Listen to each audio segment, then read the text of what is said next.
प्रेम। सोनपुर नामक स्थान पर एक पति पत्नी का जोड़ा रहा करते थे। वे एक दूसरे से बहुत प्यार करते थे। 11 साल हो गया था, उन्हें बच्चा नहीं हो रहा था। एक दिन खुशी आई।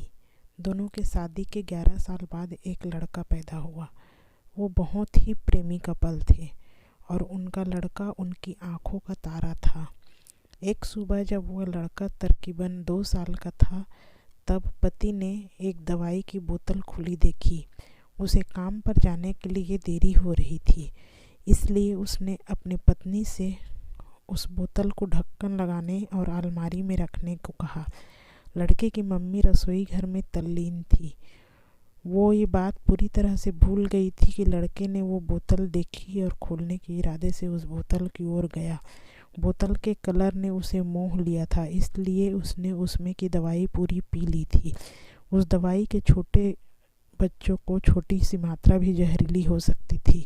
जब वह लड़का नीचे गिरा तब उसकी माँ उसे जल्द से जल्द दवा खाने ले गई, जहाँ उसकी मौत हो गई। उसकी मम्मी पूरी तरह से हैरान हो गई थी। वह भयभीत हो गई थी कि कैसे वो अब अपने पति का सामना करेंगी। जब उस लड़के की परेशान पिता दवा खाने में आए तो उन्होंने अपने बेटे को मृत पाया और अपनी पत्नी और देखते हुए सिर्फ 4 शब्द कहे। आपको क्या लगता है कौन से वो 4 शब्द रहे होंगे? पति ने सिर्फ इतना ही कहा, आई लव यू डार्लिंग। उसके पति का अनअपेक्षित व्यवहार आश्चर्यचकित करने वाला था। उसका लड़का मर चुका था, वो उसे कभी वापस नहीं ला सकता था और वो उसकी पत्नी में कोई कसूर नहीं ढूंढ सकता था।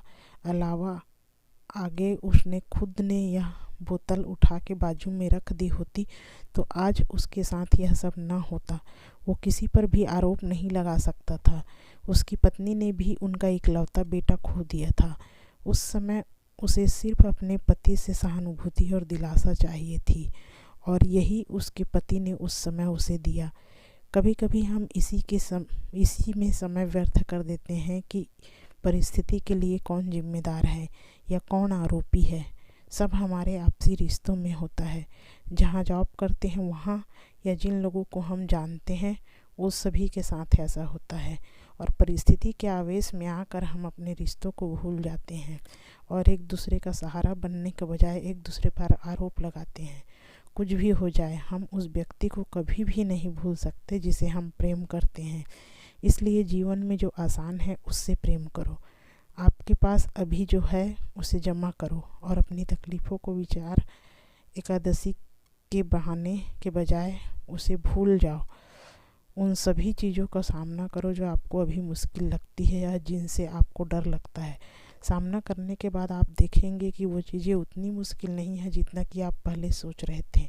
हमें परिस्थिति को समझकर ही लोगों के साथ व्यवहार करना चाहिए और लोगों कठिन परिस्थितियों में उनका हमदर्द बनना चाहिए।